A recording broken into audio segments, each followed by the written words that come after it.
নমস্কার বন্ধুরা, welcome to ইউনিকন। তো গাইস, এই ভিডিওতে আমরা কথা বলবো ইন্ডিয়ান ফুটবলকে নিয়ে। তো আজকে সকাল থেকেই একটা খবর চারিদিকে ঘোরাফেরা করছে, আই থিঙ্ক তোমরা অনেকে দেখেওছো। যারা দেখোনি তাদের জন্য খবরটা ফার্স্টেই জানিয়ে দিই।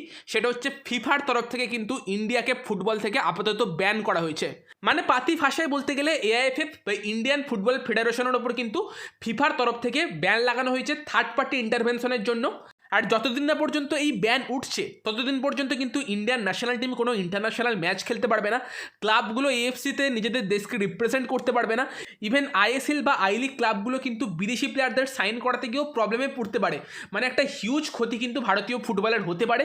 কী কী প্রবলেম হতে পারে সেইগুলো নিয়ে ডিটেলে পরবর্তীকালে আলোচনা করছি। বাট প্রথম ব্যাপারটা হচ্ছে ব্যানটা ইন্ডিয়া খেলো কেন? হঠাৎ করেই কি ফিফা ইন্ডিয়াকে ব্যান করে দিল? ব্যাপারটা কিন্তু সেরকম একদমই না। অনেক দিন ধরেই কিন্তু পসিবিলিটিস ছিল যে ফিফা ইন্ডিয়াকে ব্যান করতে পারে। অনেক দিন ধরেই শোনা যাচ্ছিল যে এরকমটা হতে পারে, বাট কেউ সেরকম গুরুত্ব দেয়নি। তো শেষ পর্যন্ত যেটা হবার ছিল সেটাই হয়েছে, ফিফা কিন্তু ইন্ডিয়াকে ব্যান করে দিয়েছে।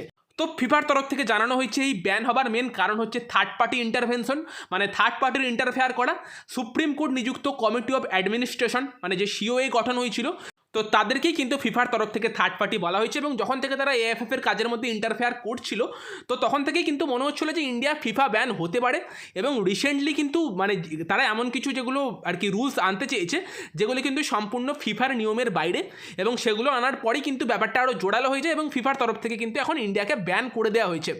তো ওভারঅল ব্যানের কারণ বললে ইন্ডিয়ান ফুটবল যারা চালাচ্ছিল তারাও করাপ্টেড ছিল। ফিফাও যে খুব একটা সাধু সেরকম ব্যাপার না। আর তার সঙ্গে সিওএও এমন কিছু কাজ করেছে যেগুলো কিন্তু হাস্যকর ছিল। মানে এই সমস্ত বিষয়গুলো কিন্তু অনেক আগে এবং অনেক তাড়াতাড়ি মিটিয়ে নেওয়া যেত, সেগুলো করতে পারেনি। মানে ফিফা যে ব্যান করতে পারে সেই পসিবিলিটিস কিন্তু অনেক দিন আগে থাকতেই ছিল, বাট সেটাকে কিন্তু কেউ সেভাবে নেয়নি সিরিয়াসলি। ফলে যেটা হবার ছিল সেটা হয়েছে, ফিফার তরফ থেকে কিন্তু এখন আপাতত ইন্ডিয়াকে ব্যান করা হয়েছে। এবং ভারতের মধ্যেও অনেকে আছে যারা কিন্তু এই ভারতের ফিফা ব্যানে অনেক খুশি। মানে কিছু বলার নেই, কিছু পার্টিকুলার মানুষের জন্য ইন্ডিয়া এখন ফিফা ব্যান খেয়ে গেছে। সমর্থক বা প্লেয়ারদের জন্য খুবই খারাপ লাগছে। ব্যাপারটা হচ্ছে যে যদি ফিফা ব্যানটা থাকে তাহলে কী কী হবে? প্রথমত ইন্ডিয়ান ন্যাশনাল টিম কিন্তু কোনো ম্যাচ খেলতে পারবে না। মানে ইন্ডিয়ান ন্যাশনাল মেন্স টিম এবং ওমেন্স টিম, তারা যতদিন পর্যন্ত এই ফিফা ব্যান থাকছে তারা কোনো রকম আর কি ইন্টারন্যাশনাল ম্যাচ খেলতে পারবে না। মানে ভারতের মহিলা দল সাফ ওমেন্স চ্যাম্পিয়নশিপ থেকে ছিটকে যাবে। ভারতের মেন্স টিমের কথা বললে সামনের মাসে ভিয়েতনামে গিয়ে ভিয়েতনাম এবং সিঙ্গাপুরের সঙ্গে ম্যাচ খেলার কথা ছিল। ফিফা ব্যান না উঠলে সেই ম্যাচগুলো খেলতে পারবে না। এবং ফিফা ব্যান যদি আরও অনেক দিন ধরে থাকে সেক্ষেত্রে কিন্তু এএফসি এশিয়ান কাপ, যেখানে ইন্ডিয়া কিছুদিন আগে দুর্দান্ত খেলে কোয়ালিফাই করলো, সেই এএফসি এশিয়ান কাপ থেকেও টিম ইন্ডিয়া ছিটকে যেতে পারে। মানে পাতি কথায় যতদিন না ব্যান উঠছে, ইন্ডিয়ান ন্যাশনাল টিম, পুরুষ দল এবং মহিলা দল, তারা কিন্তু কোনো রকম ইন্টারন্যাশনাল ম্যাচ খেলতেই পারবে না। ব্যান ওঠার পরে একমাত্র তারা আর কি ইন্টারন্যাশনাল ম্যাচ খেলতে পারবে। দেন ফিফা আন্ডার-17 ওমেন্স ওয়ার্ল্ড কাপ, যেটা ভারতে হবার কথা ছিল, সেটাও কিন্তু হোস্ট করার রাইটটা ভারত হারাতে পারে। মানে সেটা ভারত থেকে শিফট হয়ে অন্য কোনো দেশে চলে যেতে পারে। যদি ক্লাব ফুটবলের কথায় আসা যায়, তো সেখানে কিন্তু ইন্ডিয়ান ক্লাবগুলো কোনো ইন্টারন্যাশনাল স্টেজে আর কি ইন্ডিয়াকে রিপ্রেজেন্ট করতে পারবে না। যেখানে এটিকে মোহনবাগানের সামনে সুযোগ ছিল এএফসি কাপে ভালো কিছু করার। সেপ্টেম্বরের 7 তারিখ তাদের ম্যাচ ছিল, ইন্টারজোনাল সেমিফাইনাল ম্যাচ। সেই ম্যাচও কিন্তু এটিকে মোহনবাগান খেলতে পারবে না যদি না এই ফিফা ব্যানটা ওঠে। যেখানে এএফসি কাপে খেলার জন্য এটিকে মোহনবাগান এত বাকি ভালো টিম বানাচ্ছিল, এএফসি কাপকে পাখির চোখ করেই তারা টিম গঠন করেছিল এবং সেইভাবেই প্র্যাকটিস শুরু করেছিল, কারণ তাদের মেন লক্ষ্য ছিল এএফসি কাপে ভালো কিছু করা। অলরেডি ইন্টারজোনাল সেমিফাইনাল আছে সেপ্টেম্বরের 7 তারিখ। দেন সেখানে ভালো কিছু করলে ইন্টারজোনাল ফাইনাল, সেই ম্যাচ জিতলে এএফসি কাপের ফাইনাল খেলে এএফসি কাপ জেতার সুযোগও কিন্তু এটিকে মোহনবাগানের সামনে থাকতো এবং যথেষ্ট কম্পিটিটিভ টিম বানিয়েছিল। তো সেখানে কিন্তু এই ফিফা ব্যানের জন্য সেই স্বপ্নটাও এটিকে মোহনবাগানের ভেঙে যেতে পারে। তারা কিন্তু যদি সেপ্টেম্বরের 7 তারিখের আগে এই ব্যান না ওঠে, তারা কিন্তু পার্টিসিপেট করতে পারবে না এবং এএফসি কাপ থেকে কিন্তু পুরোপুরি ছিটকে যাবে। গোকুলাম কেলাল এফসি, তারাও কিন্তু এএফসি ওমেন্স চ্যাম্পিয়নশিপ খেলতে পারবে না। মানে ওভারঅল কিন্তু দেখতে গেলে বড় ধাক্কা, হার্ট ব্রেক।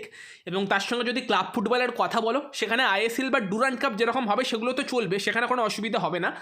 তবে আইএসএল কিন্তু একটা বড় গুরুত্ব হারাবে, কারণ আইএসএল লিগ শিল্ড জেতাটা এখন সব দলেরই স্বপ্ন থাকে। তার কারণ সেটা জিতলে কিন্তু পাওয়া যায় এএফসি চ্যাম্পিয়ন্স লিগের স্লট। বাট যদি ফিফা ব্যান থাকে তাহলে আইএসএল থেকে না এএফসি চ্যাম্পিয়ন্স লিগের স্লট পাওয়া যাবে, না এএফসি কাপের স্লট পাওয়া যাবে। তো সেদিক দিয়ে দেখতে গেলে আইএসএল আর ডুরান্ড কাপ একই রকম হয়ে যাবে। মানে আইএসএল খেলে যে ইন্টারন্যাশনাল স্টেজে ইন্ডিয়াকে রিপ্রেজেন্ট করার সুযোগ পাওয়া যায়, সেই সুযোগটা কিন্তু আর থাকবে না। সঙ্গে বিদেশি প্লেয়ারদের সাইন করানোর ক্ষেত্রেও কিন্তু টিমগুলো সমস্যায় পড়তে পারে। যে সমস্ত টিম তাদের টিম গঠন কমপ্লিট করে ফেলেছে, বিদেশি প্লেয়ারদের সাইন করে নিয়েছে, তাদের তো সেরকম সমস্যা হবে না।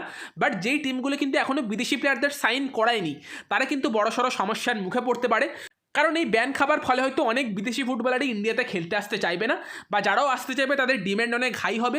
সেক্ষেত্রে কিন্তু আর কি টিমগুলোর কাছে একমাত্র ফ্রি প্লেয়ার সাইন করানো ছাড়া আর সেরকম কোনো অপশান পড়ে থাকবে না। মানে এই মরশুম তো বেশিরভাগ টিমই তাদের পুরোপুরি টিম গঠন করে ফেলেছে, বিদেশি সাইন করিয়ে ফেলেছে, বাট যে টিমগুলো এখনও করাতে পারেনি তারা একটু সমস্যায় পড়তে পারে। আর যদি পরের মরশুমের আগেও এই ব্যান না ওঠে সেক্ষেত্রে কিন্তু বিদেশি প্লেয়ারদের সাইন করানোটা ভীষণই সমস্যার হতে পারে। মানে অনেক কিছুই কিন্তু সমস্যা থাকছে। এবার এই ব্যান কি ওঠা সম্ভব বা কতটা তাড়াতাড়ি ওঠা সম্ভব? তো সেখানে কিন্তু ফিফা জানিয়েছে যে এই সুপ্রিম কোর্ট নিযুক্ত সিওএ কমিটি অফ অ্যাডমিনিস্ট্রেটিভ আছে, তাদের সমস্ত আদেশ বা তাদেরকে বাতিল করতে হবে এবং তার সঙ্গে সর্বভারতীয় ফুটবল ফেডারেশনকে চালানো বা তাদের দৈনন্দিন কাজকর্মের জন্য কিন্তু নতুন প্রশাসনিক কমিটি গঠন করতে হবে। এবং সেক্ষেত্রে কিন্তু ফিফা ব্যানটি ইন্ডিয়ার উপর থেকে উঠে যেতে পারে, ফিফা তুলে নিতে পারে এবং তারপর ফিফার এবং এএফসির পরামর্শ মতো এএফএফকে কিন্তু নতুন আর কি কমিটি গঠন করতে হবে, তাদেরকে নতুন করে ইলেকশন করতে হবে, যেখানে কোনো থার্ড পার্টির হস্তক্ষেপ ছাড়াই তাদেরকে সেগুলো পাস করাতে হবে। তো এগুলো হলেই কিন্তু ফিফা বা এএফসির কোনো প্রবলেম থাকবে না এবং ইন্ডিয়ান ফুটবল যেরকম নর্মাল চলছিল সেরকম চলতে থাকবে তারপর থেকে। তো এটাই হচ্ছে মেন সিনারিও। মানে এই মুহূর্তে দাঁড়িয়ে ভারত কিন্তু ফিফা থেকে ব্যান হয়ে গিয়েছে এবং যতদিন না পর্যন্ত ফিফা ব্যান উঠছে ততদিন পর্যন্ত ভারত কিন্তু কোথাও নিজেদেরকে রিপ্রেজেন্ট করতে পারবে না, ইন্টারন্যাশনাল ম্যাচ খেলতে পারবে না। এএফসি কাপ বা এএফসি চ্যাম্পিয়ন্স লিগের মতো জায়গায় ভারতীয় ক্লাবগুলো নিজেদেরকে রিপ্রেজেন্ট করতে পারবে না, প্রচুর সমস্যা। বাট ফিফা ব্যানটা উঠে গেলেই কিন্তু এই সমস্যাগুলো সব কেটে যাবে। যেরকম ভারতীয় ফুটবল চলছিল সেরকম কিন্তু ভারতীয় ফুটবল চলতে থাকবে। বাট ফিফা এবং এএফসির নিয়ম মেনে কিন্তু তাদেরকে পরবর্তী কাজগুলো করতে হবে। মানে এই মুহূর্তে দাঁড়িয়ে যেরকমটা তোমাদের বললাম যে আর কি সিওএর যে সমস্ত আদেশগুলো আছে বা সিওএ তাদেরকে বাতিল করতে হবে এবং এআইএফএফ বা ভারতীয় ফুটবল আর কি ফেডারেশন তাদের সমস্ত ডেলি কাজ বা দৈনন্দিন কাজে কিন্তু এআইএফএফ অ্যাডমিনিস্ট্রেশনরাই আর কি পুরোপুরি চার্জ নিতে হবে, বাইরে থেকে কোনো থার্ড পার্টির আর কি ইনভলভমেন্ট থাকলে হবে না। এই জিনিসগুলো হলেই কিন্তু আপাতত ব্যানটা উঠবে এবং তারপর ফিফা এবং এএফসির নিয়ম মেনে কিন্তু বাকি কাজগুলো করতে হবে। তো দেখা যাক এগুলো কত তাড়াতাড়ি করা সম্ভব হয়, কারণ অলরেডি কিন্তু অনেক দেরি হয়েছে এবং এত দেরি করার ফলেই কিন্তু ইন্ডিয়াকে ব্যান খেতে হয়েছে। এবং ওভারঅল কিন্তু দোষ সবারই আছে, যারা এর আগে আর কি চালাচ্ছিল এআইএফএফ তারাও করাপ্টেড ছিল এবং সিওএও এমন কাজ করেছে বা এতটা দেরি করেছে, এমন হাস্যকর সিদ্ধান্ত নিয়েছে যেগুলোর জন্য কিন্তু ইন্ডিয়া ব্যান খেয়েছে। বলতে গেলে এক প্রকার বিরক্ত হয়েই কিন্তু ফিফা ইন্ডিয়াকে এই ব্যানটা দিয়েছে। এবার এই ব্যানটা কতটা তাড়াতাড়ি উঠে গিয়ে সব কিছু তাড়াতাড়ি নর্মাল হয় সেটাই দেখার। অনেকেরই প্রশ্ন যে তাহলে কি এটিকে মোহনবাগান এএফসি কাপ থেকে ছিটকে গিয়েছে? তো দেখো এখনও তো বলা যাচ্ছে না। যদি 7 তারিখ ম্যাচ আছে সেপ্টেম্বরের, যদি সেই ম্যাচের আগে ইন্ডিয়ার ব্যান উঠে যায় তাহলে কিন্তু আবার এটিকে মোহনবাগান এএফসি কাপে খেলতে আর কি পারবে। বাট যদি 7 তারিখের মধ্যেই ব্যানটা না ওঠে, এখন যেরকম পরিস্থিতি সেরকম পরিস্থিতি থাকে, তাহলে কিন্তু এটিকে মোহনবাগান এএফসি কাপে খেলতে পারবে না এবং সেক্ষেত্রে এটিকে মোহনবাগান এএফসি কাপ থেকে ছিটকে যাবে।